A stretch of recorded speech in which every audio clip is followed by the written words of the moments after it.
So first off, I want to start off with a quick little introduction. We're going to dig into everything, but just to say who you are and what you're doing today, just as the snapshot of introducing yourself to us today.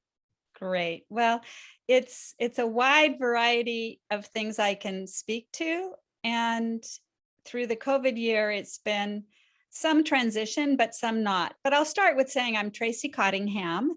I'm into my sixth decade. So I guess I need to be honest in this interview.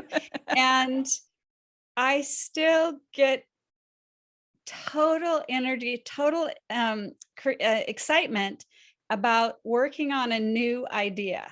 Yeah. And if you were just to be working on the same idea or going over it, and I know I would not be the person I am today or that creative need for newness. Mm. And it's probably why I've never started a company, because knowing from one great idea, you may get stuck into making money and being really amazing businesswoman running your own business, but you're going to give up something too in that drive for new innovation, new creativity. Right. And so currently I live on Lopez Island, off the coast, we say off America. It's really closer to Canada than to the mainland of America. Mhm. And I've been here over 20 years.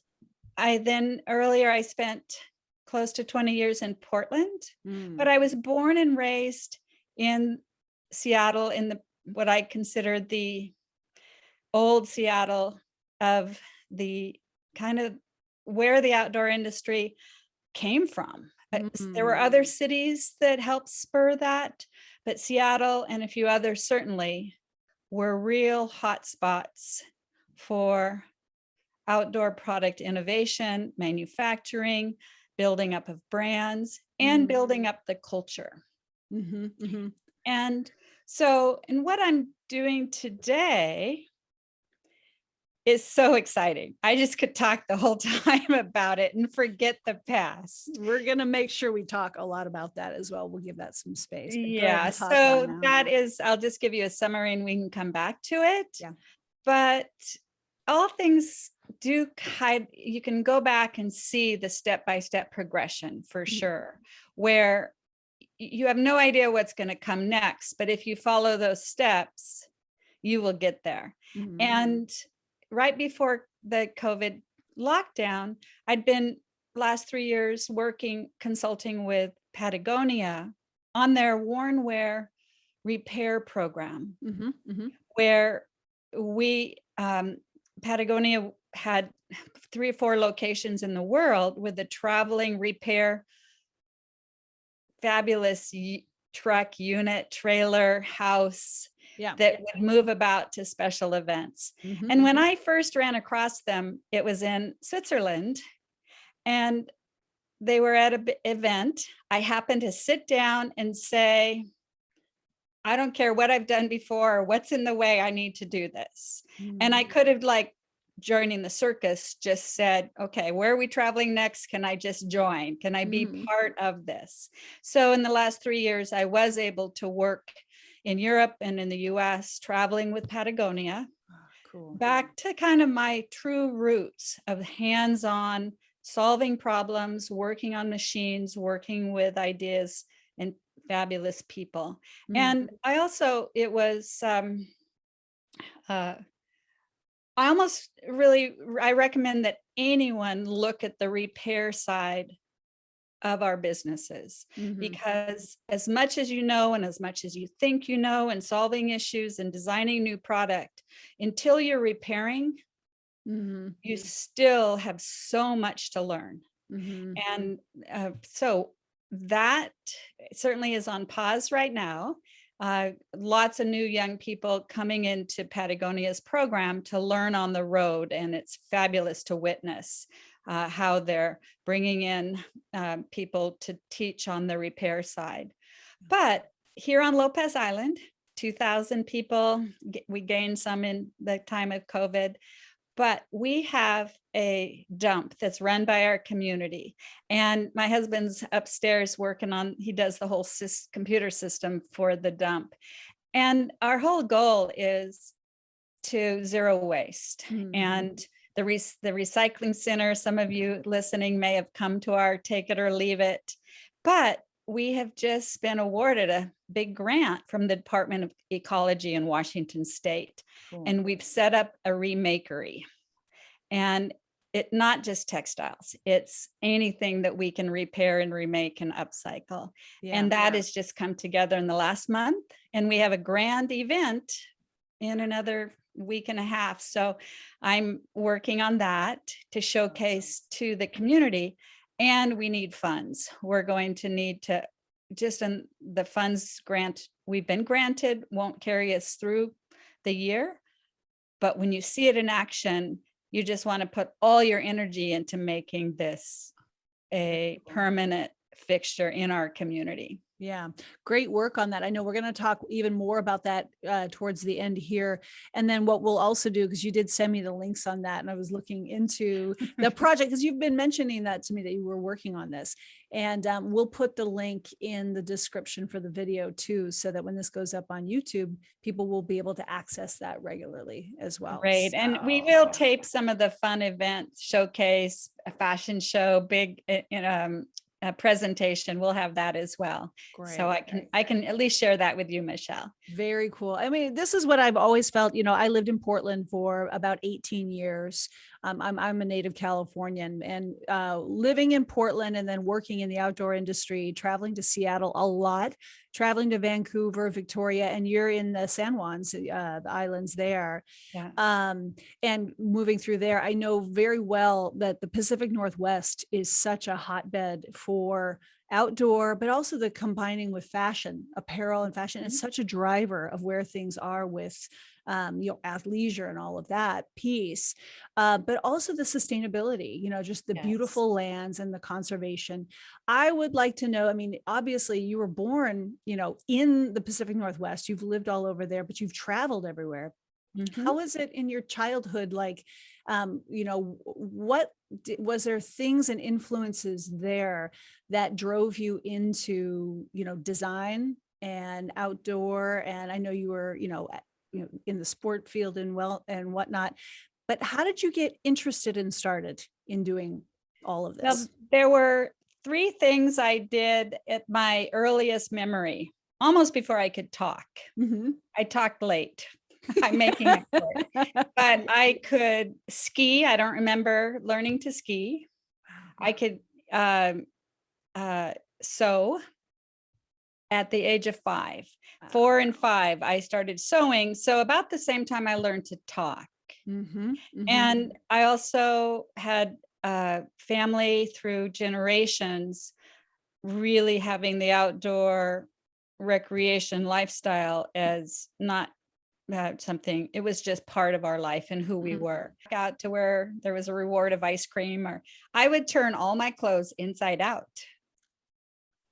so that I was clean and presentable. So all our family outside. Yeah. So my family photos, my clothes are inside out, but I look clean, and my scrubby siblings are not. And I had that nickname too. So that's a fun memory of really understanding clothes, that you could use them for something. What was the nickname? Mr. Clean. Mr. Clean.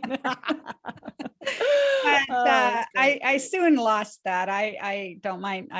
I can go months without, cleaning up. But the other piece is there weren't choices for clothing. There was Army Navy surplus, but with growing kids, family, most of our outdoor gear my mom made in the young years, and then kind of that just became something I did as well. So you went to the store to buy backpacking supplies, but you didn't buy the clothing. You didn't buy the things to go on your trip. You made it. And I think that's so great to see the remakery, the upcycling, the makers movement, to be back to that of putting together your own needs for what you need. So, So yeah. then you just grew up with that. It's part of your DNA. It's just built Yes. into you. Yes. Then, to get into, because I grew up with a lot of things like that as well. And then the pathway in isn't so cut and dried, like, oh, I decided I wanted to do this, so I went to school for it, and then I got a job in that. How did you what was your first job doing some sort of construction or design or something for the industry? And how did you get in, Well, I can certainly get into that. It was about age 15, 16 with a factory at my high school. But you have heard this story. In elementary school, I had a teddy bear making business. That's right. Yes. And it was all upcycled materials gathered from scraps from the industry in Seattle. So my mom would also join. Well, she would take me. She was looking for ski materials, and we would scrounge big bags of scraps. I would buy these giant plastic bags of the old insulation that was all pre-made, made in Seattle, company called Gensolite. And it was the scraps that I was buying for $5. And then a whole bag of scrap fake fur that was used for collars from a company called Sportcaster. These are old names, but they manufactured in Seattle. And I'd take them home and cut out teddy bears in the fur pattern scraps. Sometimes I'd splice them together, and then I'd pull the fiber fill stuffing out of the pre-quilt to make these teddy bears. So the cost was peanuts. And I actually had my girlfriends over bringing their machines and setting up 5 in a row, and we would make teddy bears for sale. For sale. Where would you sell them?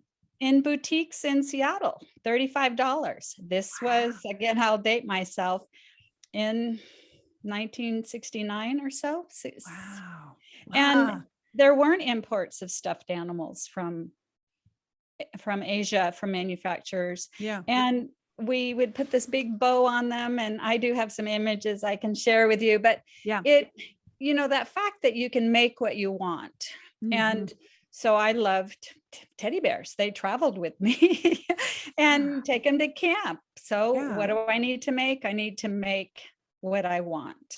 Yeah. And there's an interesting thing there, as you were saying, like imports weren't in from Asia. They were made here. $35 for a stuffed animal can be a lot now. Yes. And that's, you think about how much that is in 1969 or so. But that's also what things cost.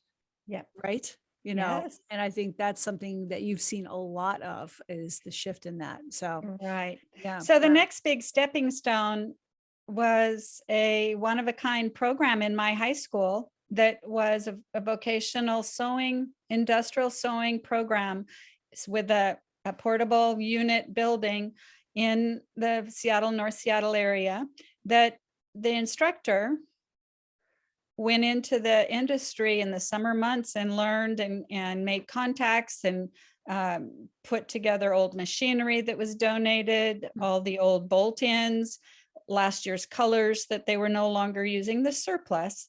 And we had everything from patterns to cutting machines to sergers, neckband machines for making ski sweaters. But it wasn't cut and dry, let's produce something we're going to sell as a class. It was all free form. We could make what we wanted. Nice. Yeah. So this was in high school.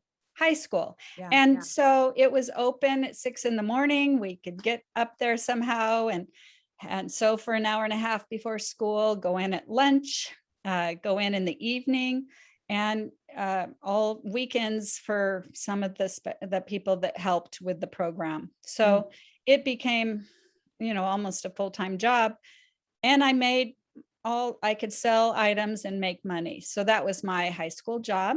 And I was a ski instructor on the weekends. So every week I would have a new ski outfit. So again, that direct relationship for what you love doing, what you're learning to do, and then having a need to have that fashion piece. Why did I need a new outfit every week? Right. Because I could do it. Yes, because you could do it. I did the same thing. My first job was working in a fabric store when I was a teenager in high school.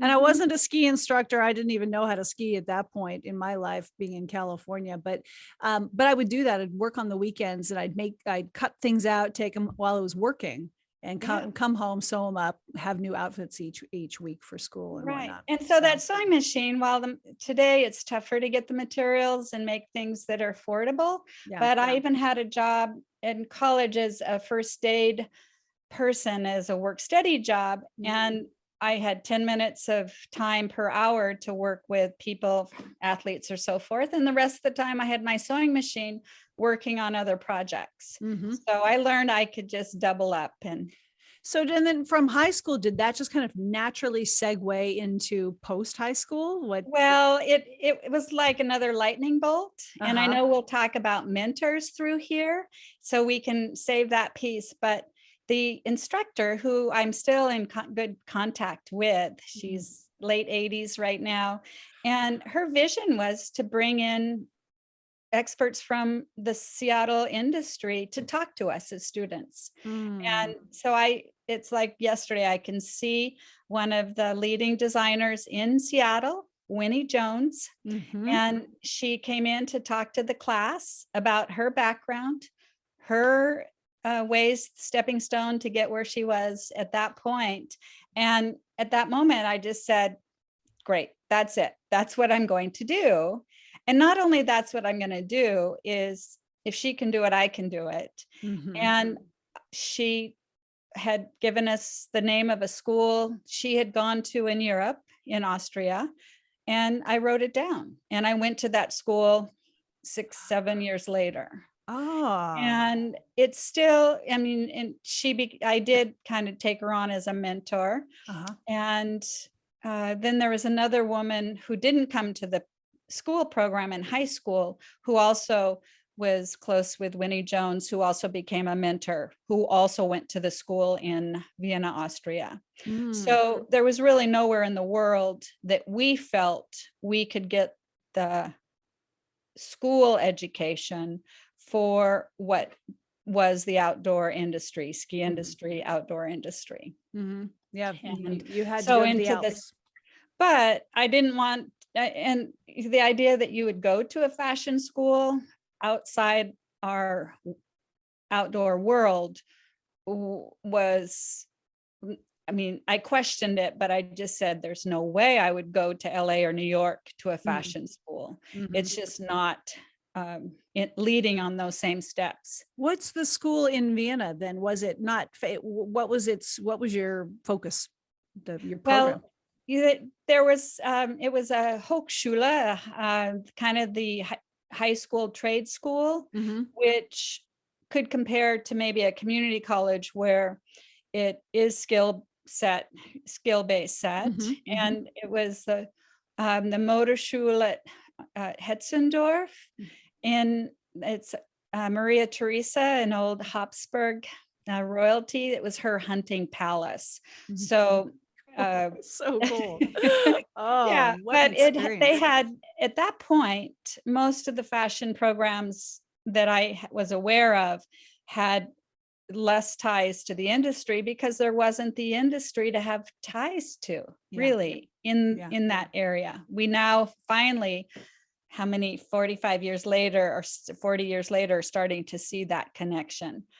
And so it was a trade school, and it was, I was a guest student, so I could just take whatever classes I felt a weakness in. And that's what I did. But that was after university. But I truly made the decision that I would not find my focus at a current US university. So I still went to the university to have the university experience, and did full-time athletics, which were the mainstay, which was perfect because that really ties in, and went out and took part-time jobs in Seattle industry, making patterns before I had a pattern class at the university, or working on market research for a specific part-time job, which was way more valuable than an actual class, but putting the two together was certainly valuable. Yeah. What did you study in university? Well, it was a very small program that is no longer at that university, that was called Clothing Design Textile Sciences. Okay. So yeah. But I spent most of the time in my sister's field trip in forestry and outdoor land management. I see how it all comes together. I mean, the other thing, like, in talking with you, every time we've had a conversation at every Struktur event and around them, it's the length of time, the experience across the industry that you have, and you've seen so many changes. I was going to say, I think I've mentioned this before. I know about Winnie Jones as well. I mean, obviously she has got a past reputation for anybody who's been in the industry.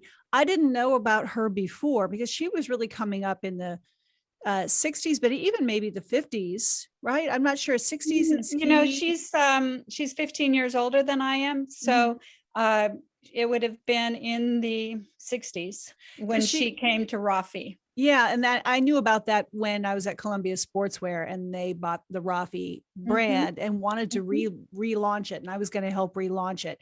So and we didn't get the chance to do that. But we did a whole presentation. I designed a line, and I did a big deep dive. And that's how I learned about Winnie.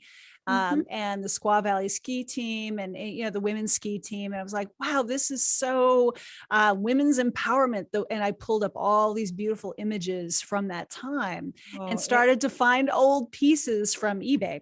And so it taught me a lot to go back and look at that and think about that time, and go back and watch old movies where people skied a lot, and to build that story. Now you grew up in that story doing that, skiing, being athletic. And also in the 70s, you get the time of really strong athletics coming up, especially for women, right? Yes. Well, just beginning, there was still a lot of struggles, which made us pretty feisty and powerful, because we had to fight. Right. We had to fight for that right. Yeah. And if you can believe it, I could only run a quarter mile in competition at my junior high. Because it might hurt our reproductive organs. You're saying they only allowed you to. Yes. Right. Yeah, it's a definitely different world.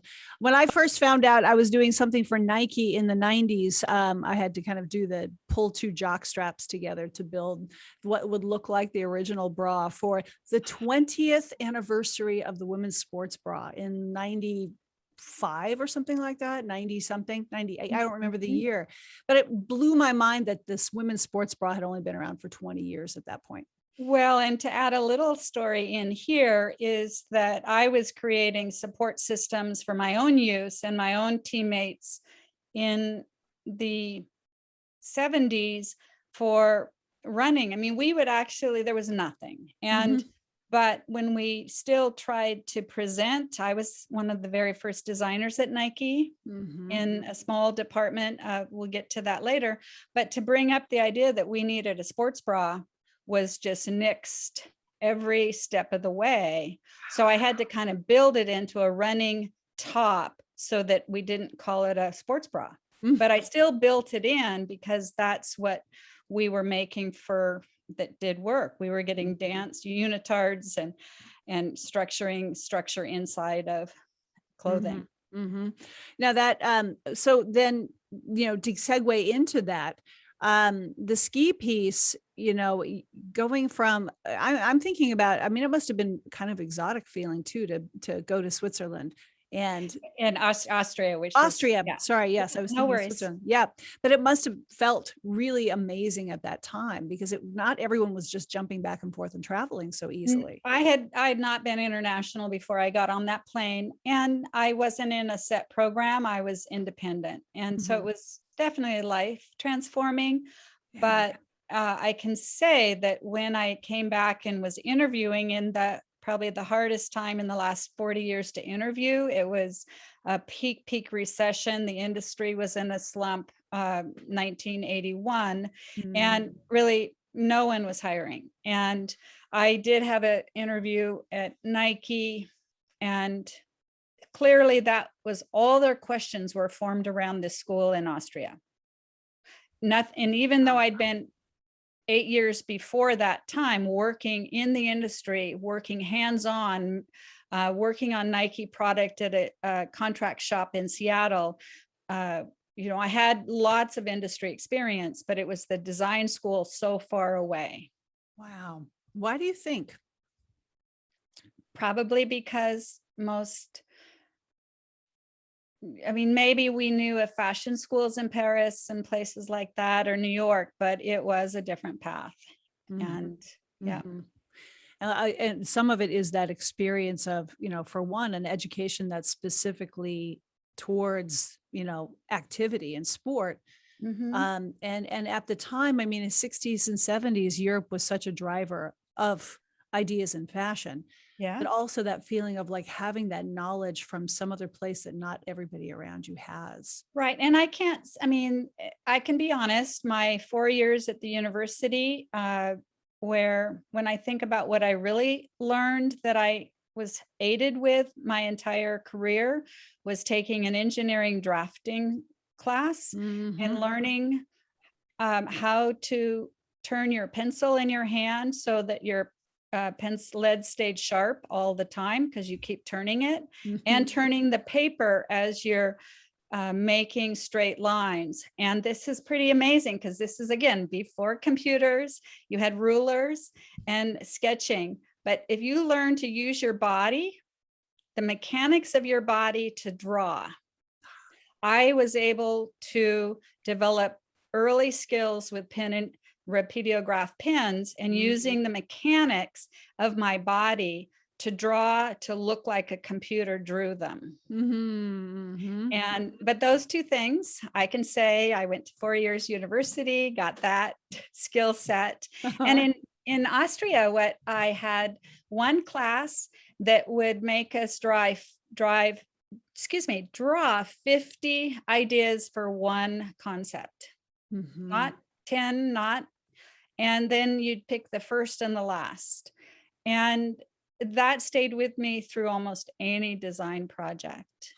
That in school programs, you often are time constrained and you come up with an idea. And the biggest thing is you may have to make it in the hours and hours that will take. Well, it was just a production drawing class of force yourself to, even if you think that's a great idea, go for the next one, go for the next one, go for the next one.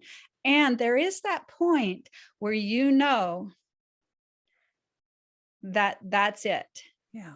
And maybe you could have stopped after the first or second one, and maybe you come back to those drawings, but without a doubt that you have captured the real design process. Yeah, that's really cool. I was going to ask, did you learn something from that piece of like picking the first to the last one?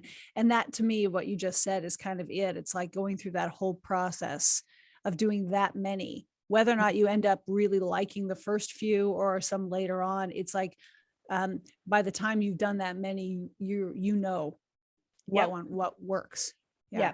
And just in that design process, we used to have only design books and information that we could access without the internet, promo still, and having the books at hand, but I would also copy it so I could sort out ideas. And so color copies took 4 minutes or maybe 2 minutes. That was just a laborious process to go to a Kinko's, go to wherever you were going to copy, sit there for 2 minutes while it's scanned, and you're nodding, Michelle, like, of course. I don't even know if Kinko's was around then. I was like, where did we used to go before that? Because laser quick. Right. But and so I took my sketch paper. I've only used one type of sketch paper all my life, and it's very smooth. It's like a lithograph type paper, and it's an A4 setting. So I always know when my original drawings that's the original. And so I took it in there and had 100 pages to copy. So I just gave myself at the work table in Kinko's 2 minutes per idea.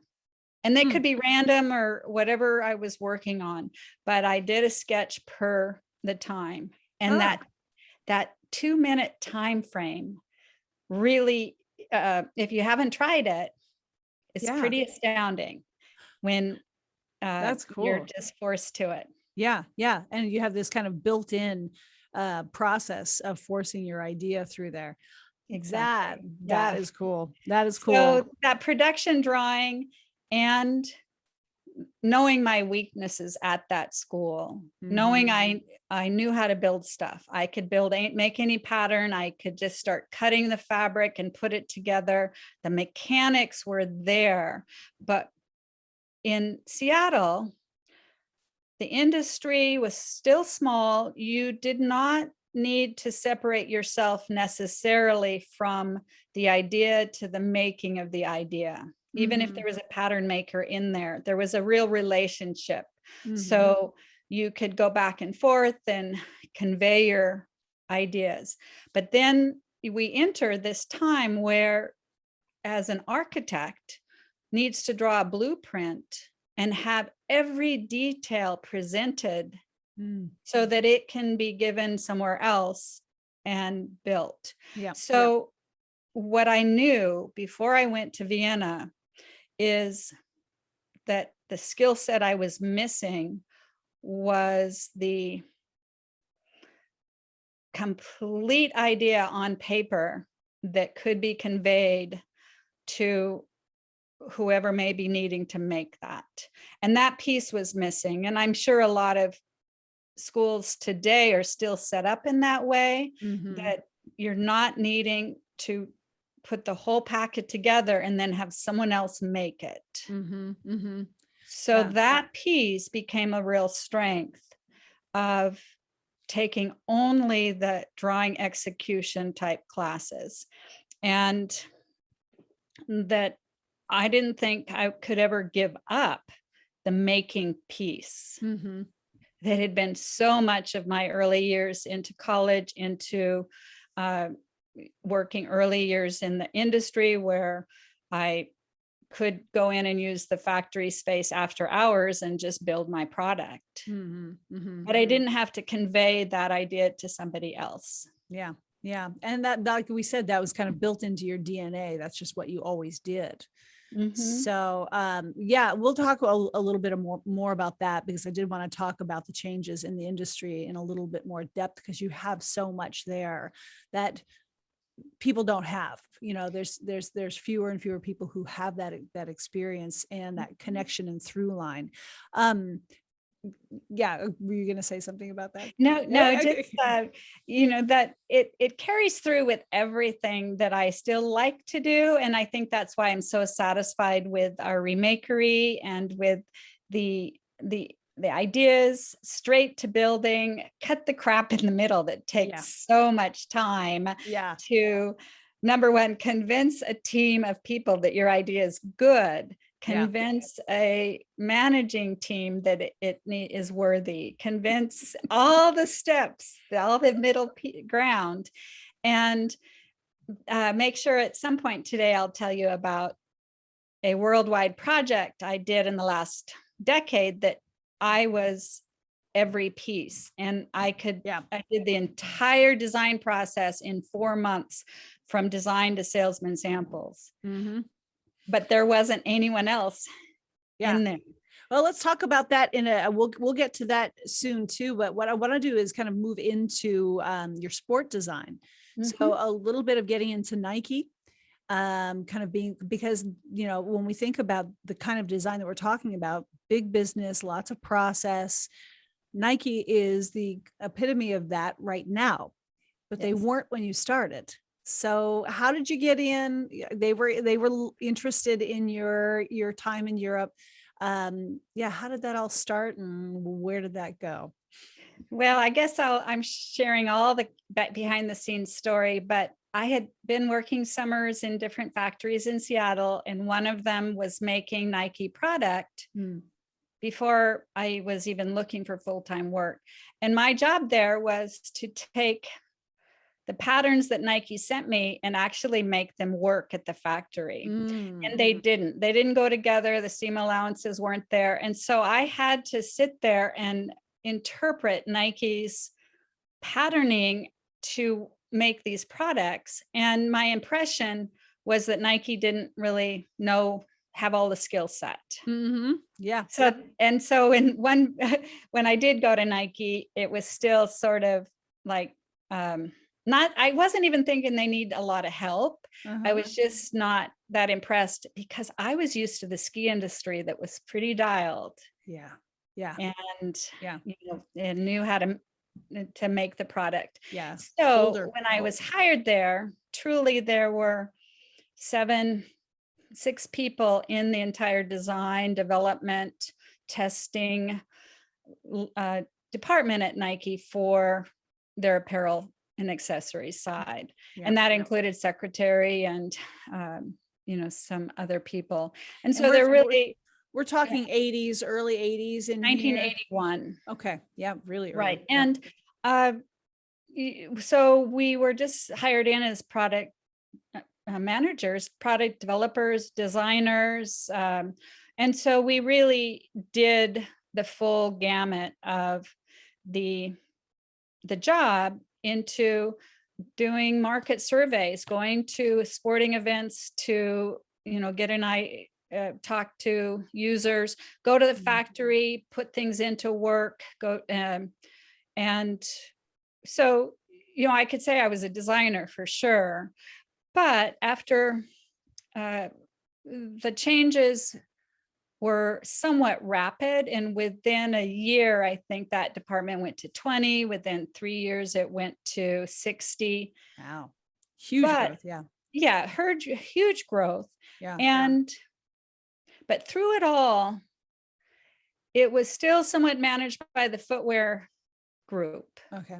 In a way that if they weren't comfortable with something going with Nike's name on it, it would be cut from going forward. And that was most apparent when the women's kind of aerobic market came into its own, and the running market was strong, but it actually became far more the overriding fashion theme on the street as well as in the sport. Yeah. And to witness that, I often, after a year or so in Nike early days, then I was pulled out for special projects.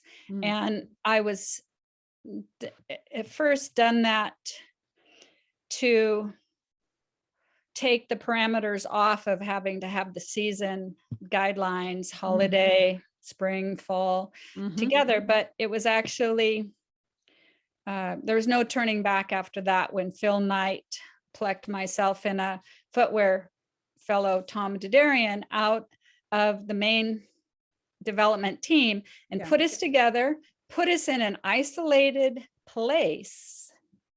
It was an old warehouse behind where Phil Knight's office was. And we had no windows. It rained on us.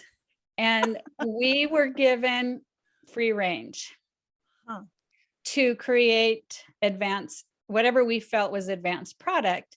But in the middle there, I was also given lines to develop for emerging markets. And one was the aerobic. Okay. And, I may exaggerate this, but it seemed like 3 seasons of putting product together, getting everything through salesman samples, and putting out a Nike aerobics line that could be understood by the Nike management, the Nike athlete, and our image. And yet the word aerobic was a fear word. Yeah. So I've come, it's taken me years to process this, that when I show you these images, Michelle, it was as hardcore athletic as you could get for a cross training fitness aerobic group. It was gnarly. It was badass. It was not ballet. It was not Jane Fonda. Yeah. And yet the conflict between the image of Jane Fonda, who came from a classical ballet background, and Tracey Cottingham and Nike coming from a strong athletic backdrop. And yet that clashed to where, like 5 days before you're ready to present it all at a sales meeting, it's yanked. And we couldn't even show it to the salespeople. Oh, wow. But those challenges were present probably in so many companies in so many ways. And they're as hard as they are, and you still get, a sadness that, well, what if? Yeah. And within a year, Reebok stock soared, Nike stock lowered down. They didn't have that category in footwear or in clothing. And Nike stock dropped 80%, 60 to 80%, 60% of the workforce was let go. Wow, I didn't know that. Wow. Yeah. Yeah. That was huge that was a big change. Thing. Yeah. Yep. But in there, I had some other big stories that we won't have time to tell on everything. So we'll have to do other. You have so many. I know that was like, I've heard so many in different pieces, and I don't know how they all string together. And every time I talk to you, you have more I've never heard. And well, I think the best part is the borders, I had no borders. We had some constraints, of course, cost-wise, where we could manufacture, but we didn't have the textile choices. So we had to go out and get the textiles engineered and made first. We also had to find new skill set at the factories. We had to convince athletes that this cool, sleek, really great, new, modern piece, that they had the comfort level to wear it. And this is what at Nike, I learned the psychology of design. Not just the psychology of what the end consumer or the professional athlete would actually wear, or what the reps or sales force would take, but the psychological way to sell your idea through the steps. Yeah, and I know that's what aided me in years of freelance as well, is understanding how an idea, doesn't matter how good it is or how well you can even make a sample, but that psychological change. And I'll get to Columbia in a bit, but the big piece with Columbia is, as a company, we were so transparent with what we were working on, so that as we put it together, there were constant check-ins with all stakeholders. And if anyone at Columbia is listening, I'm sure you still do that. Tim Boyle was the guiding person in that philosophy.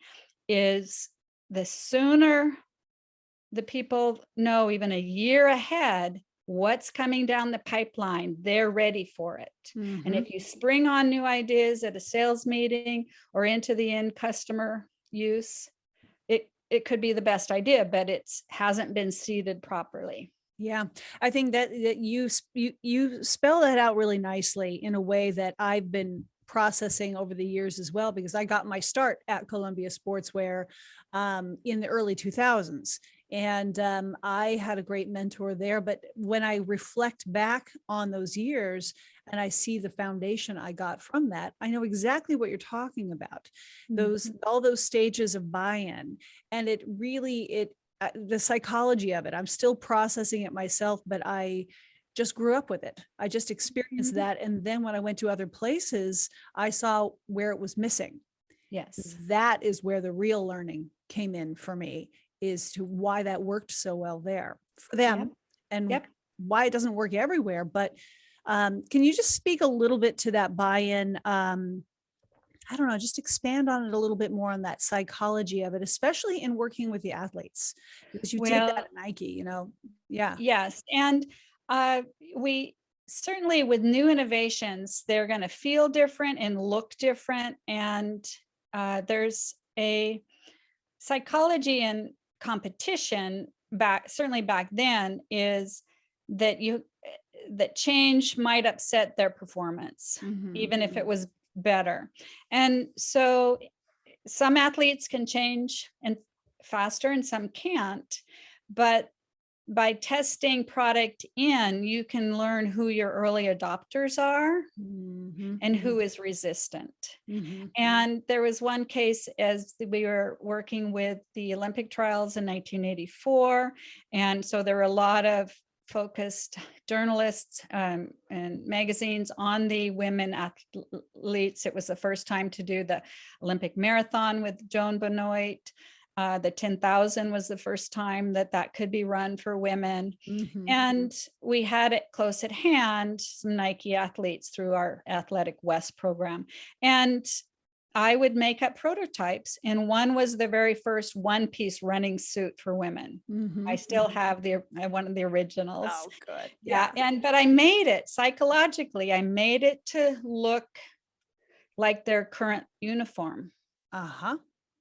But it didn't have the tuck-in top, loose knit base, top, but it still looked like the same thing from a distance. So it had familiarity in there. But I actually had designed out a 3-year, 4-year, 5-year progression of what that would transition to. So I knew where I was going, and my tiny team of footwear guy and the rebels at Nike that had been pulled out separately. We knew where we wanted to go. But the athletes, we had to not show them that stuff, right? Right. We gave them the basic, and even then we got pushback. And the #1 American women runner rejected it at that time. But I got that prototype on the third tier runner, and up came the Olympic trials for the 10,000. She wore it, and the lead runner who won didn't, but the third person got the press. Interesting. And the next week I got a call from the first place runner.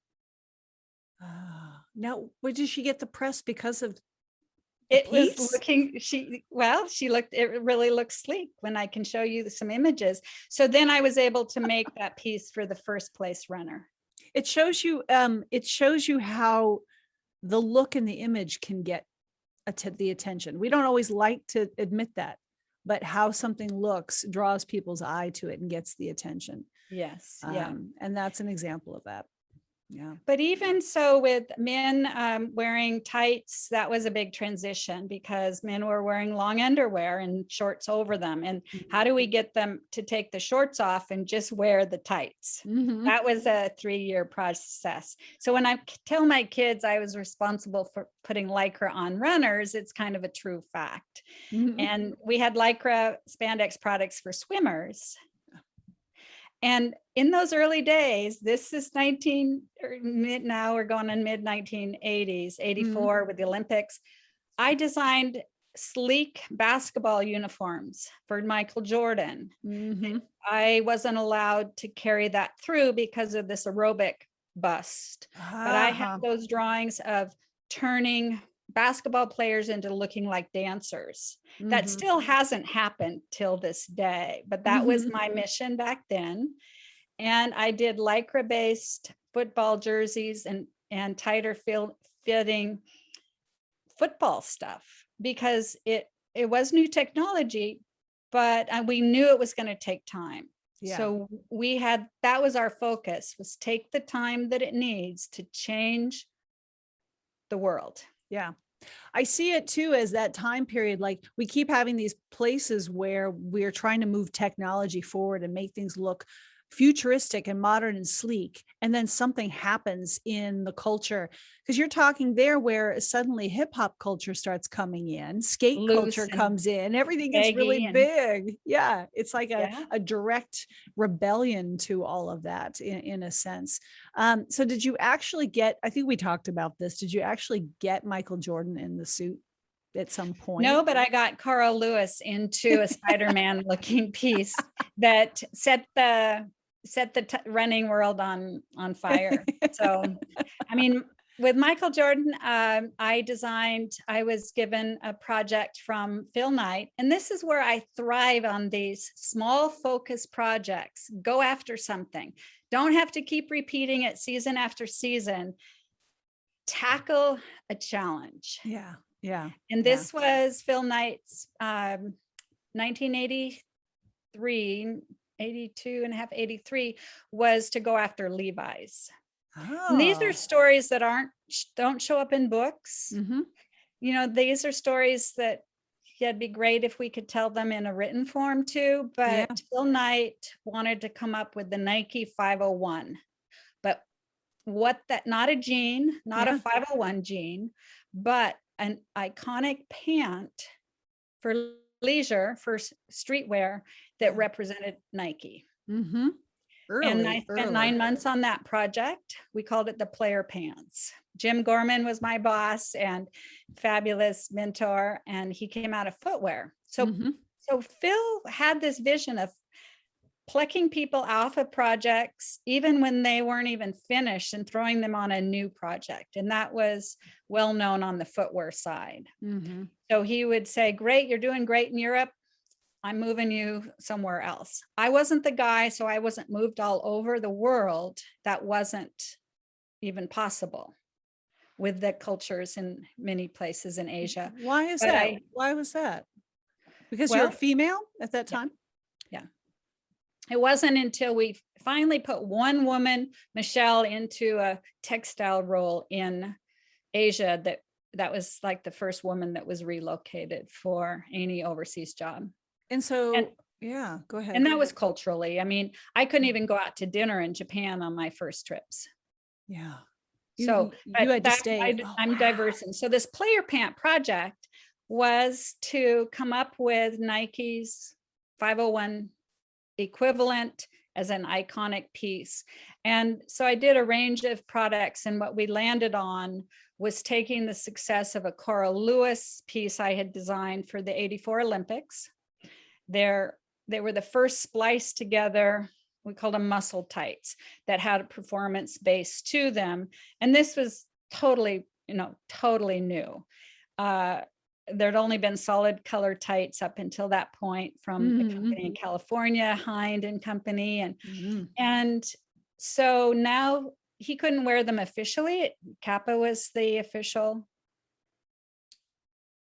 sponsor of the clothing, but he wore them on all his practices, got a lot of press. We got this big write-up about Spider-Man at the Olympics. So I took that whole piece that Tom Didarian and I had worked up into this 501 pant project that was tailored for Michael Jordan, as called the Michael Jordan Player Pant. And it was spliced with black and red in the same way that Cora Lewis's things had done. So early athleisure, that was what was going on in the 80s as well. And we made outfits for all of our traveling people at Nike. They all were required to wear player pants on the plane. Can you say that fast? Player pants on the plane. Player pants on the plane. I'm only going to say it once. They had piping down the side too. Piping was so big back then. Oh my God. Yeah. And the fabric from Travis was great. The 3-ply blend of poly, nylon, and cotton. Yeah. Anyway, well, the story. Yeah, go ahead. The stories at Nike were so instrumental in everything I've done since then, which is don't put the reins too tight. Look wide open before you narrow things down. There's so much in that piece, because it was also very instrumental in forming a lot of what's going on today as well. And without kind of going into kind of the women's aspect of it, I just want to highlight, like, people like you, it's just like a lot of industries, how much women have been part of things for so long, but people forget, the younger folks don't know the limitations for women so recently. I mean, I think I found out from a friend the other day, a photo of his mom and his dad. It was her passport photo, and it was like 1970, which is about when I was born, or 71 or something like that. And he had said, well, she was standing behind her husband. It was her passport, but it was his photo, and she was standing behind him because she couldn't travel without him to other countries. And I didn't realize that was the case that early. And so I think we forget that we've come really far in a short amount of time, and that you've been able to do the things that you've been able to do with those kinds of limitations.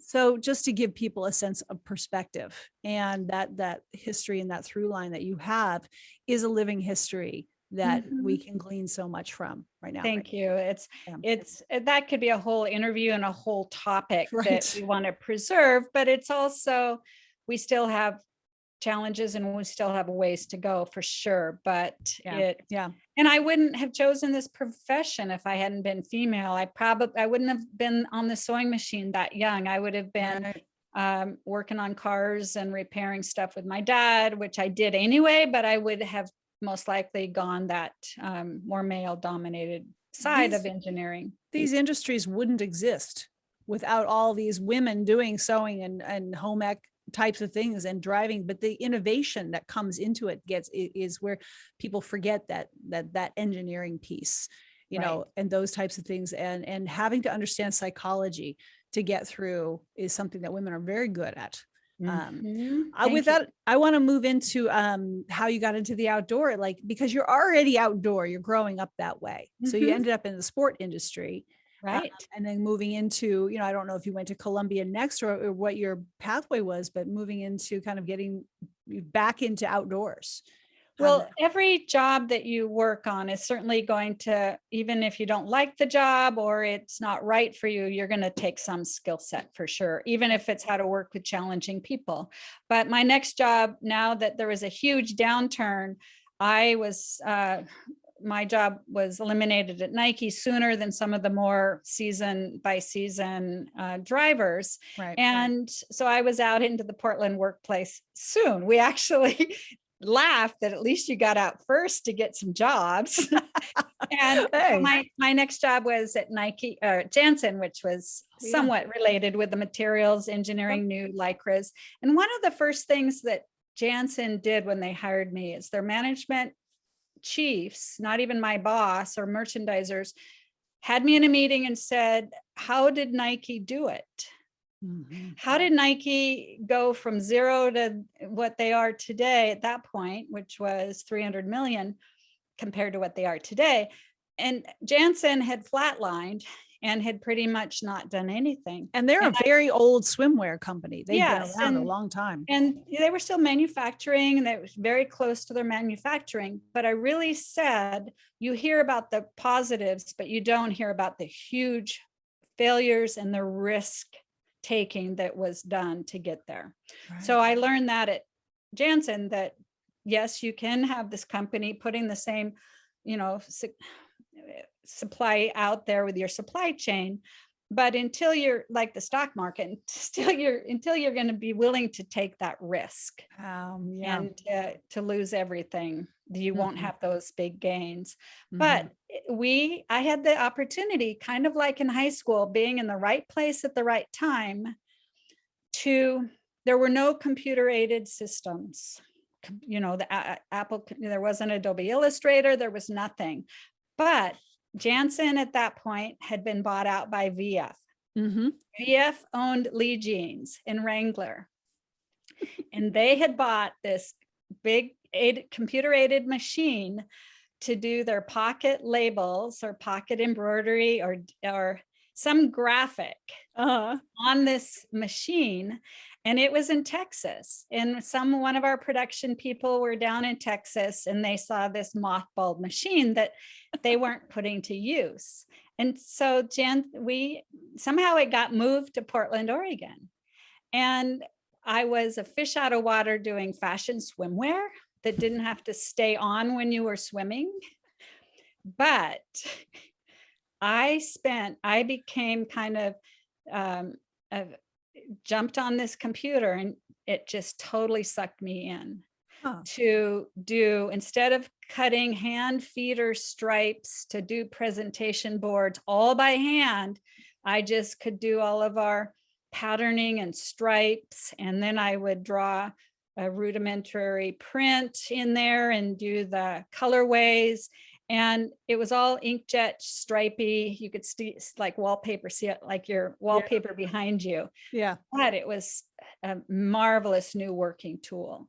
And I knew without a doubt that I had that brain that as a designer could jump on and do the technical learning from that computer.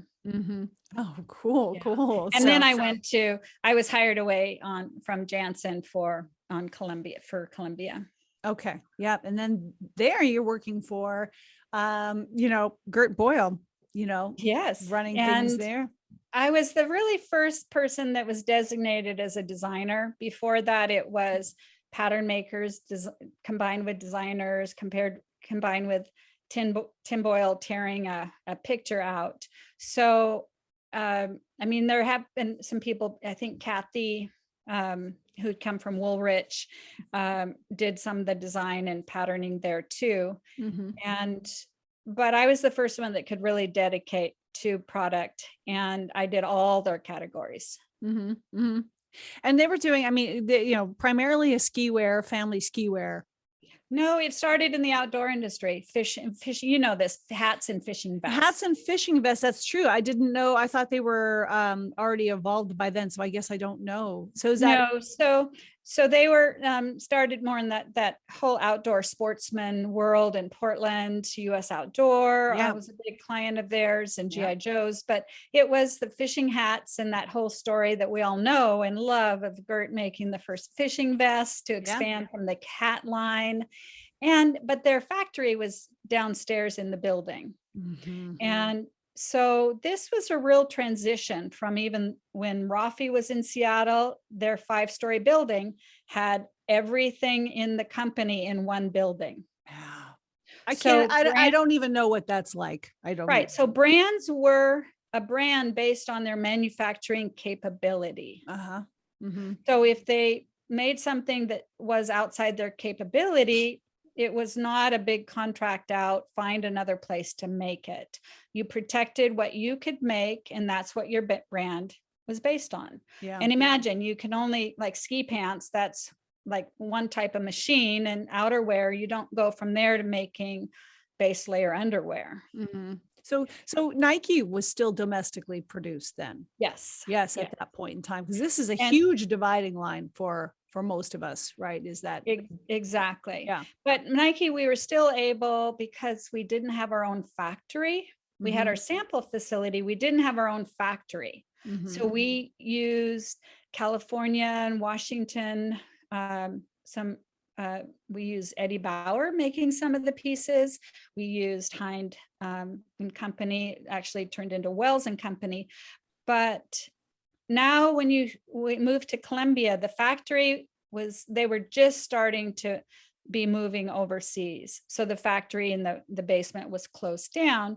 But that's really a critical piece of when companies evolved from a manufacturing entity to a branding outsourcing entity. And that changed, in a decade, every company. What time frame is this for our audience? This is 88. So 1988. Yeah. And so now if you wanted to expand your line and do a knit hat, or a different type of product, you would then have to go and source a place that might make that other piece, or even private label pieces. But it changed drastically when you go from just having one subset of the type of product how to manufacture, the supply chain, and the supply chain controls what you can make. Yeah. Yes. And then the idea of what the brand is starts to evolve. Yes. But another big piece that happened that I think is important to consider, to do a new fabric in woven outerwear or woven material in a synthetic would take 30,000 yards to do a new type of material. And if you wanted to take the current materials, you still had to dye like 5,000 yards per color. Because the US was set up, let's call it, the military specs, but fabrics that run year in and year out the same way, the same thing, so that these textile mills were set up with large jet vats, and the looms to set them up was such a, took thousands and thousands of hours to get a machine set up to run something new. So they were just selling what they already knew how to make, what their machinery could already produce, and their machinery could already dye. So when we talk about going overseas, outsourcing, maybe to get more choices, cheaper labor, I have a different philosophy, because we weren't going over there to make the same thing we were doing in the US. We were going over there to get the flexibility of new machinery. The US was not reinvesting all the latest, greatest new ways of dyeing, new, smaller, the jet dyeing systems, or the where you could do smaller batches. But in years at Columbia, I could go to the US and source a fabric and get 5,000 yards per color. I could go to Asia and get a production run of 500 per color, but I could pay a surcharge to do less, and I could do a 50-yard sample that was never possible in the US. So I could put together a line of some newer colors without the big risk of ordering 5,000 yards of that color. And that alone is my opinion of what drastically changed our sourcing. Us not being willing and able to move quickly and innovate fast. Well, and the big thing is economics. Our factories, if they're already operating on a very small margin of profit, how can you go out and buy these these big systems? So we were slowing down in our ability to do that while Asia was ramping that up. Yeah. And it drives a newness. I mean, I've heard this kind of story from you and from others as well, well, the US was big. All of these things it was a big entity. It produced big. Everything had been going that larger way and needed to do that. And so in order to move quickly and small and do something fast and try new ideas to compete as a company and a business, Asia was coming in and offering, lots of new things that you couldn't find at home. Well, and if you are an archivist like I am, I have a huge space of archival samples. I hope maybe they'll get to a museum, or when Utah State gets into the space, they can hold archival pieces.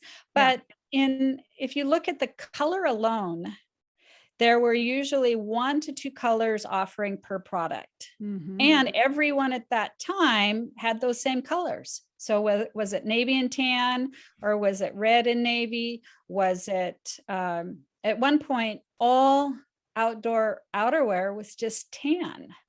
That's why everybody coordinated so well in all the photos. Yeah, and so it wasn't a price discount to get that fabric. That was all you could get. When I started at Nike, there were 18 colors of YKK zippers. And so why did we have contrasting zippers? It wasn't a fashion thing. It was a supply thing. Yeah. And I think that people don't know that, why did they choose that? Why was that going on? It was what was available. It was what was happening. Yeah. And today contract factories don't keep inventory of the supply chain. So, that whole piece as to what you can have access to and as a designer, I know I'd have a hard time if I was separated from the manufacturing side, from the marketing side. I've had the luxury of being able to tie all those things together to understand the actual design piece, which is my main focus. Yeah. Well, I also, I think about what we all have been talking about for the last several years about bringing manufacturing back to the US, jobs, manufacturing, made in the US.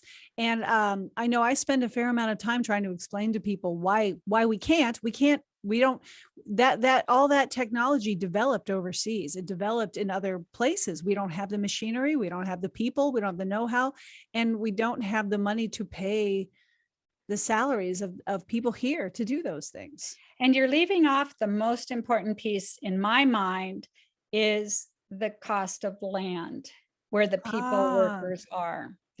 So even if all those things were equal, if we had the machinery and we had the people and we had the supplies and we equalized all that for the same price, it's the land accessibility. I mean, for a high labor intensive industry, that it's a total disconnect. We have places way out in the hinterlands that could support the value of a factory. And there are still factories in, South Dakota or Spokane area, or, even, outside the main metropolitan areas, but they're often doing military pieces, the same thing year after year. But all the factories I worked in Seattle, all over the city, were in 3 and 4 story buildings of old, factory space, working class areas, are all biotech and high tech and $1 billion. The land underneath them, the Bay Area, ever support even one producing one piece at a profit, right? I mean, when you think about the cost of each machine from $5,000 to $50,000 to the equipment, the machinery, the cost of the building, and the land, we will be upcycling everything we own if we had to buy product made in our metropolitan areas. Yeah.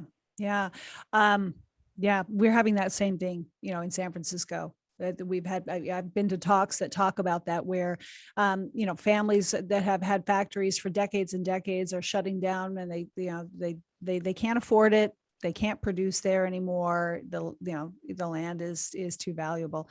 And so those businesses are disappearing, and the people who had those jobs don't really have anywhere to go. They can't move. They don't have any skill to do anything else. And so, well, the Seattle area, the other big issue that started happening in the 90s is the fine skill, finger manipulation skill translated to building circuit boards. And I know for a fact Outdoor Research lost a number of their machine operators to the circuit board industry, but that industry probably isn't even being done in Seattle. But they quadrupled their pay by just moving to another fine motor skill. Wow. Oh my God. So yes, getting back into now moving out of companies, and you've really been somebody that has worked independently for a long time, and even within these companies, you've been able to work independently.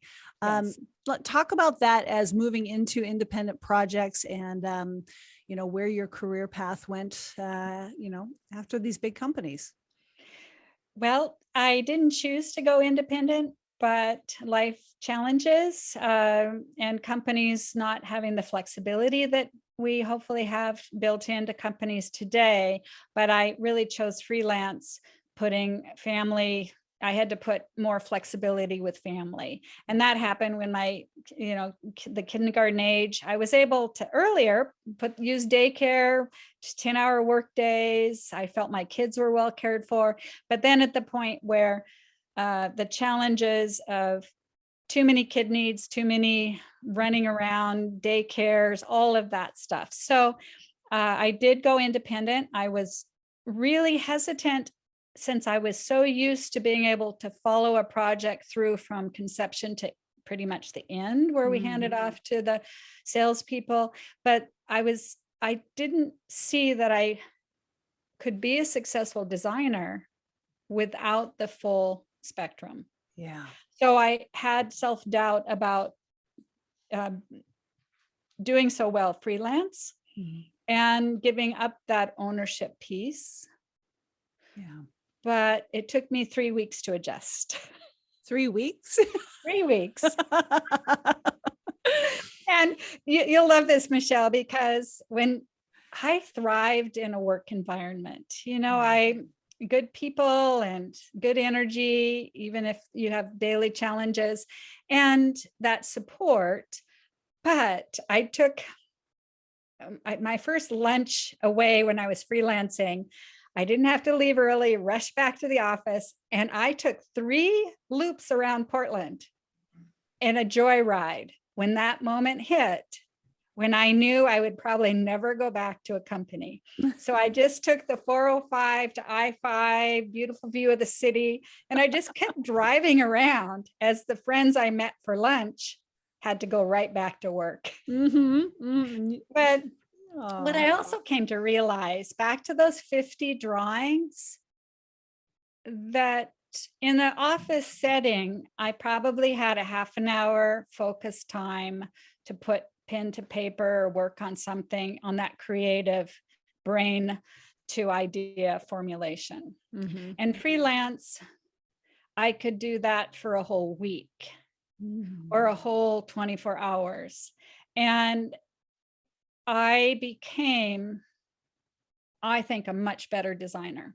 Because you weren't taken up by all of the other stuff. Right. All the other stuff. But I could empty the brain to the very end point, just like I'd learned in Austria from Frau Baumgartner, that really put the hard part of design is forcing yourself to keep going and keep going. And that really did produce results. And I could feel it. My clients might have had trouble seeing too many ideas, but I'm kind of known for that. And then for me, you give up a lot. You give up the salary, regular salary, the 401k benefits. You're having to pay more taxes with the unemployment stuff. You're having to pay for your office, and you become the janitor and the computer tech and everything. So there are those frustrating moments. But because when I think back to my kid rearing years, to the years that I've put in how I want to work and where I want to work, and I made a really good decision. And I think it's just today, maybe in the last 5 years, of seeing how collaborative projects work, that I feel that I missed out on that. But I don't feel like I've missed out on being forced into the office every day. But with that said, you need the huge stamina on the ups and downs for the salary or the money and the self-worth. I think right now freelance is much more difficult in the last 4 or 5 years than it has been in 30 years. And I can understand the reason why. So it's not like I'm just saying that freelance is less viable today, but the industry has changed a lot. And so the circumstances for choosing freelance are wide, but the opportunities are less today than they have been in the industry I work in. Yeah. Can you explain just a little bit more as to why? Well, remember talking about companies that build up around their manufacturing. They have a factory, they have the offices, and their space is set, fixed. That changed a lot in the last decade or so, where instead of needing to hire full-time designers to move to Timbuktu and move to where these companies are, then those companies were moving their marketing and design location to where the creative talent was. I mean, look at what even Under Armour did to move to Portland with $1 billion purchase of a office for marketing and design. Icebreaker in New Zealand did that, set up a Vancouver sales office, a design marketing in Portland. And all the people that have companies moved to Boulder, international companies coming in and moving their talent without having to demand that the talent come to them. So freelance was really worked out well for companies, and companies that only had a seasonal line. Ski wear company did a winter or a fall winter line, and they used freelance because they didn't need design year round. And then smaller companies that like the ability to flex with designers have been purchased by larger companies that support full-time in-house design programs. So multiple things. And lastly, which is the most important, the actual product and new designs, the visual components are much less important than the brand story, the social messaging, the sustainability story, the equitable, diversity, workforce. All those issues have come to the fore to build a successful company story, whereas the product, the driving need for a new change is less. And that's my own philosophy. Yeah. That's and that's why we see so much looking for marketing and storytelling, because that's what everyone's doing right now. And so, sustainability, it is good. We're not forcing new stuff constantly and convincing the market that they have to buy this new thing. And I'm all for that. So I predicted that for 7 years ago, that the industry would be changing. And I try and mentor other freelance designers that are feeling pretty down sometimes about the work opportunities, that it's not you. Well, and that's something that you have really done too, is that you've been taking on over the last several years different projects and reinventing yourself and moving into the land conservation, which we'll talk about after this as well. But can you talk about some of those projects as an independent, I see you as a leader, but this independent way of creating, making yourself relevant, and also continuing to go after the things that you're really passionate about. And evolving and changing and growing. Some of the projects you've done to do that. Right. Well, new things always take time. They take a window of opportunity that opens up. And to be honest, I will say in my freelance years, I probably had 3 weeks of downtime with no project out of a 23-year window. So I feel very grateful. My magic number was to have 3 clients, 3 projects. One goes away, a new one comes in, but there's always something. And there was always the question, how do you keep similar companies? How do they not compete against each other as you, the designer? And I always looked at it as a complete focus onto what their needs are and not what somebody else's. And I would always be transparent. But I felt that the bigger the project and the next bigger project came in to slam me to the walls, from deadlines to crisis mode to how do you get it all done, the more the better. And even taking on, I do theater here on my island, and that's a full-time job. So I throw the theater in there, international travel, big trips, and they all elevated all projects. So if companies were worried about, was I cross-pollinating too much? I just said, you're all benefiting because we're just raising the bar. And so how do you, just keep staying relevant? What I'm realizing now is change is very much needed. And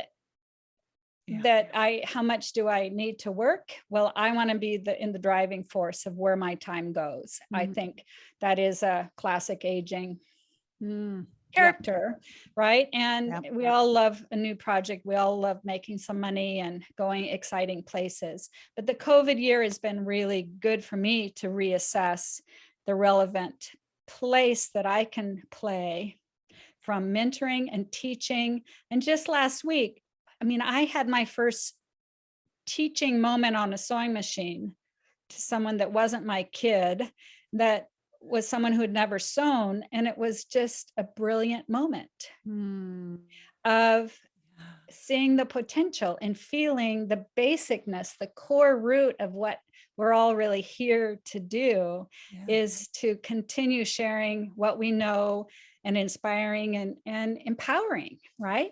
Yeah, I got chills from that. Yes. But it is luck. It is being in the right place and being open to opportunity. But I will say that 95% of the work projects came to me from nowhere, or they're just word of mouth, or someone. I really am not going out to pound the pavement, but that may be what's necessary now. I don't know, because I've always just trusted that something will come that I feel a great importance to do. And that happened with the giant mammoth project in Switzerland. I just was over in Europe at a trade show, made a connection through the US mammoth company to just invite the designers out to coffee. And, I didn't set up an interview. I didn't say I want to talk about my portfolio. I just said, I think we're across the world, that'd be great to know each other. Yeah. And they also said, well, we rarely use freelance. And I wasn't even asking. But then 3 weeks later, they call me on this gigantic project that they didn't really even know about 3 weeks before. So timing. And freelancing, you can't just sit at home and wait for those jobs to come. You need to be pounding the pavement wherever that is. One big job with Sierra Designs came from going to one of the first early textile shows in Portland and the Northwest Materials Show, and sitting at the same little table with another designer, and we're kind of asking the same questions. And then bingo, she says, I need to talk to you. And I worked 3 years with Sierra Designs. So you just need to be as many places as you want to be and put the money into it to not be waiting for a client to pay for your travel. And that's a big one. You're also saying that, like, in a way, you're saying to be at the right place at the right time, you have to go put yourself places. Yes. Because you can't just be there. Like, you have to be putting yourself out there. But then also what I see from you is that, for one, you have genuine passion for what you do. This is a theme we've all been talking about lately in our last episodes. And the other piece is making human connection. Like connecting with the Mammoth team. It's like, I'm not asking for anything. I don't know what's going on here, but I want to just connect. Yes. And so, right. Real. And then that one turned into the biggest harebrained idea I've ever worked on. And so what do you do with your harebrained ideas? They often don't have a home or a place to go, but know that when you're on a path that your heart's going like this and you can't sleep at night, you're getting up in the night to sketch things, that's when the magic happens. And don't doubt yourself. Yeah, you've told me this story, but I would like to hear it here. I want our audience to hear, well, the images are mind blowing, but Mammoth is, this was in 2010 when I first started, and it was their 150th anniversary.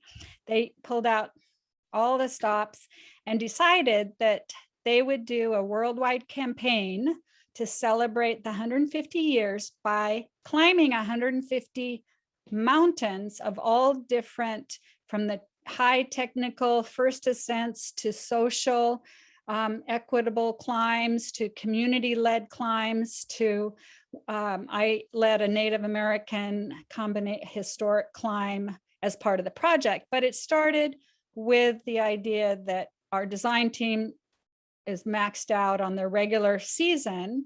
So where does my background? These special projects, but Memo didn't know that. And so it was a competition, and I'm very competitive. I used to run a 2:10 half mile, 5:20, 5:15 mile. So that clocks. Give me a competition, give me a deadline, give me a challenge. And they made the mistake of telling me, I think I was the only non-European designer they'd invited in, and and they would, it was just a competition. You had to do their assignment, and it was to create a vision for what this 150 climbs is, nothing else. But it can't compete with a regular product. It has to be for maybe a younger customer, has to be cheap to produce, because it's gonna be a promotion. And they didn't have any other ideas. So I set timelines. I had 3 weeks to put this together. So, okay, the first 2 days, ideas, and just start streaming ideas. And then study the company, ask people, talk to people. In this case, I didn't have much time, but I looked at their history. For the first 100 years of 150 years, they were only a rope maker. Ah, okay. So I just totally went into the rope. Yeah. And what can you do with a rope? Well, I brainstormed those 50 drawings on what I can do with a rope. And it'd be, in a class like this, it'd be fun to be showing the design process, right? Yeah, absolutely. And well, a rope is all these multi-strands tied together, and a rope is stronger together than it is apart. And a rope also signifies the climbing piece, that it is safety, tying a team of people together. Yeah. But most climbers are individual. They're not a basketball team. They're not a football team or whatever. But I then wanted to make a climbing team into a real team representing the rope. And I came up with a slogan that was used, like it'd be like doing the Just Do It slogan, as well as all the design and all the whole package together. So I decided that my idea, I didn't know if it would work. So I went to our local dump that now is our remakery, got all the red and black garments, Swiss national colors, red and white, Mammut, red and black. Yeah. And I cut up all these garments to be climbers in my backyard and twisted their arms and legs together. So I created a human rope, because I didn't know if it would happen, if it could work. Mm-hmm. But I'm a climber, have been in a lot of my past years. What do you do when you get to the top of the mountain? You celebrate. Mm-hmm. You do a handstand, you do a cartwheel, you hug each other, and you wrap your arms around people. And what does a rope do? It twists together and wraps around each other. Yeah. So I made the image, it'd be like the art installation of the mountain community. I had this vision that I want to link and put the climbers together at the summit to create a rope.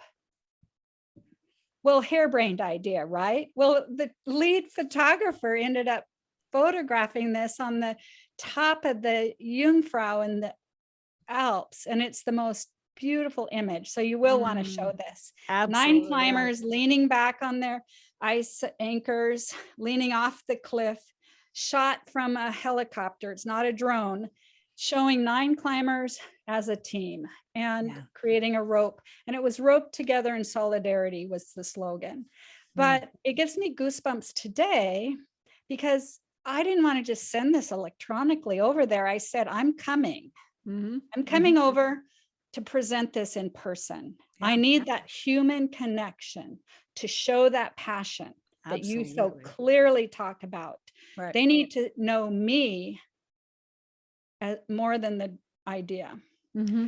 So I got on a plane, packaged it all up, even the cut garments, showing how they went together, and then making all my paper dolls on the computer. And it's really been the most rewarding project I've ever worked on.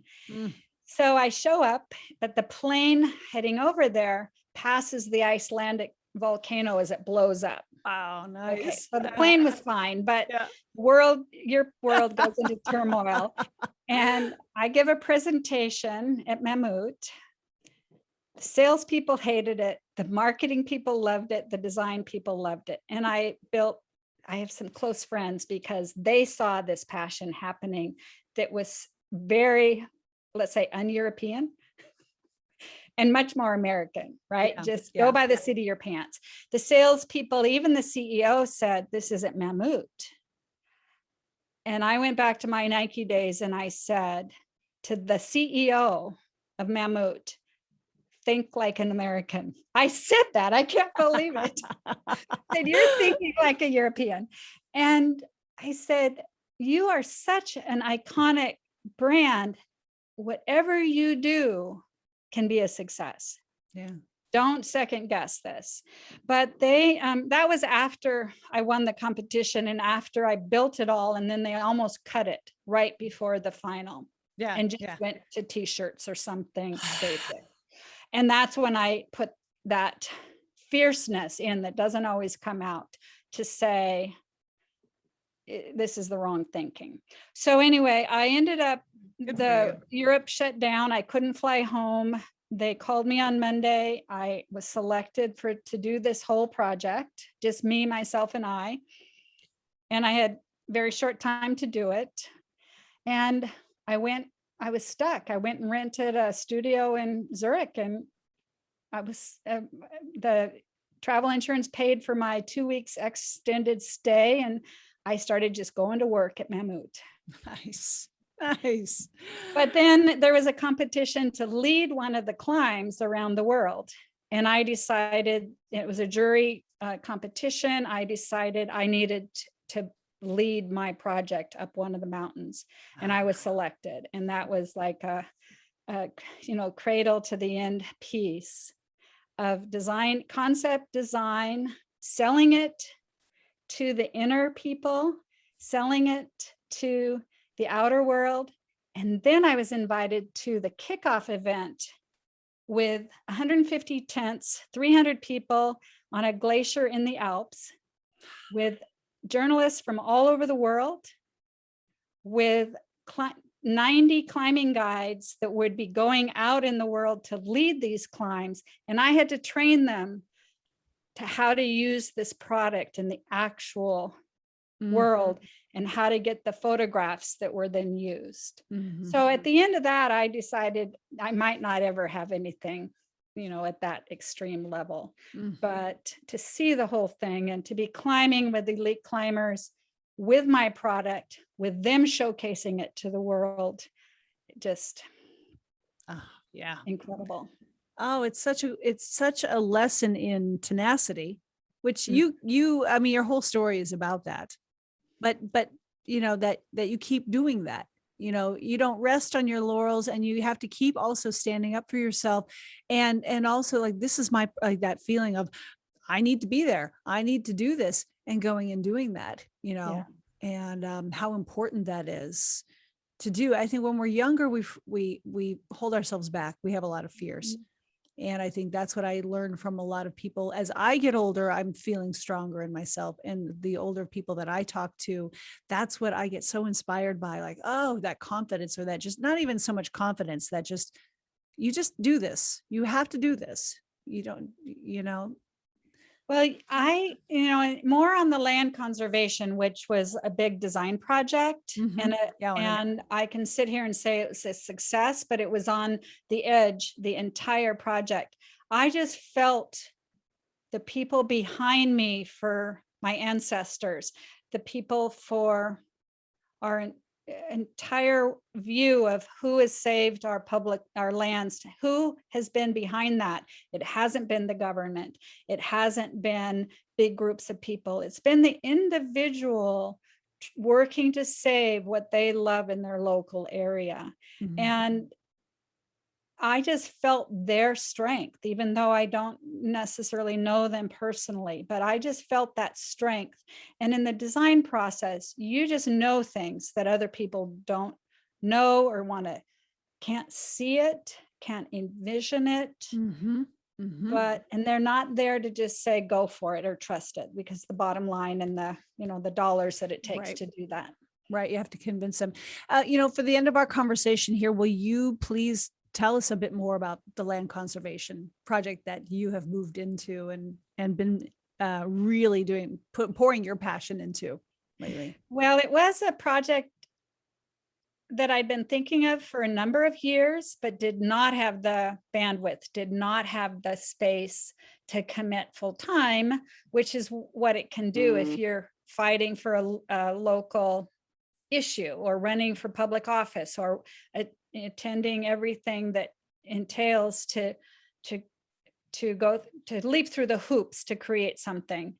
And it's in my own backyard. I live on an island where there's limited shoreline, but Washington State sold off 80% of their public tidelands through their 100 years into the 70s or late 60s. And then a law was passed that they couldn't sell their public tidelands. So unlike Oregon, California, Hawaii, the public only can access 20%. And there's a 3-mile stretch of public tidelands over to the west of me that had no legal access, but it was public. So there was one place that a trail could be made to conserve, to access this 3-mile beautiful wild beach. You don't see a house on that 3-mile stretch. So Michelle, you'll have to come up to see it. So the division between the haves and the have-nots can be really great too up here in our scenic islands. So we have a land bank that takes 1% of all real estate transactions and puts it into a conservation fund managed by the county. So we have our own little national park system where we can acquire property to preserve forever. And that, but the state also has a big grant program as well. And I knew information on that. So when I took this project upon myself, I did all the research, got a small team of people together to be the whole support warriors. And then we took it to the land bank, but there's usually only one shot, right? Same in the design world. You have one shot to present your idea. And I put all my presentation skill set, keynotes, photographs, story, research, history, the grant possibilities, and the passion into it, and presented it to the land bank, 9-10 people commission that manages what projects they select or don't. And it can take 2-3 years to get a project through. Well, it went to the top of the pile. And after the success of the project, one of the commissioners said it was the presentation. But I started an entire war from the 3-mile stretch of people that said, but this is our beach. We don't want people legally accessing it, even if it's public tidelands. No, we have taken care of it all these years. And so I started this war that took 3 years to get through. Wow. And it was the same kind of stroke of weird luck. The FAA got in on it because there's a little airport, and they were trying to ban any anyway, it's a long story. And when I think back of all the steps, all the selling steps, all of the length of time of getting a product to market, it took the same skill set. And maybe that's because that's the only skill set I have, but I could see the direct parallels. And it worked. And we now have a 10-acre preserve park that's not going to have an estate house on it with gates that say no trespassing. And this 3-mile stretch, I can go out and walk for 2 hours and not see a person. And it's open to the public. And it's, it's almost like when you can conserve our nature, conserve our create public lands, it's going to be tougher for me to go back and create seasonal lines. So in the meantime, I've been appointed by the Department of the Interior, the Department of the Secretary of the Interior in the last administration to be on our National Monument Advisory Committee. And we are creating the whole management resource plan for a new national monument. So it's just incredibly rewarding time. And of course it's volunteer, but all fits together. That's why we're making product. We love the outdoors. We want to see this preserved for generations. Yeah. And that's why, as your experience expands and your influence expands, it's like you expand into more important and higher level and higher thinking projects. Exactly. So, and that's why, I've always said I've wanted to keep capturing your story along with others, but making sure that it's here, because I would hear all of these in the conversations, whether, we got to talk a little bit about a topic at Struktur, but the big ones were all the conversations, over drinks afterwards and whatnot. And to be able to capture that, to share that out. I mean, that's what we're trying to do. And I just have to say thank you. You're such an inspiration to me, your passion. And as I get older too, it's like I look to examples, especially for women like you, to just, keep going after what we love and don't give up, keep working at it and put yourself out there and make your voice heard. Yes. So, yeah. Thank and you. then know that, I mean, I sustained a product design career for 45 years. Yeah. And do I keep doing that? Well, this upcycling, boy, I was turning a rain jacket into a dog jacket last night, and I'm tearing up tents and making them into greenhouses for my tomatoes and taking all the usable components off of things. And it's kind of, my office is trashed, but I'm tearing apart life jackets and using the foam for products. And it's right back to that beginning of that idea spark and how you feel in that creation moment. Yeah, full circle. So, well, I thank you so much for spending a couple of hours here. I know there's even more, but this has been really wonderful for me to talk with you and to hear so much more that I didn't know. So, well, and that philosophy, until someone's pulling it out of you, is something you just kind of sense and know, but it has been great to be able to express that with you. Yeah, thank you.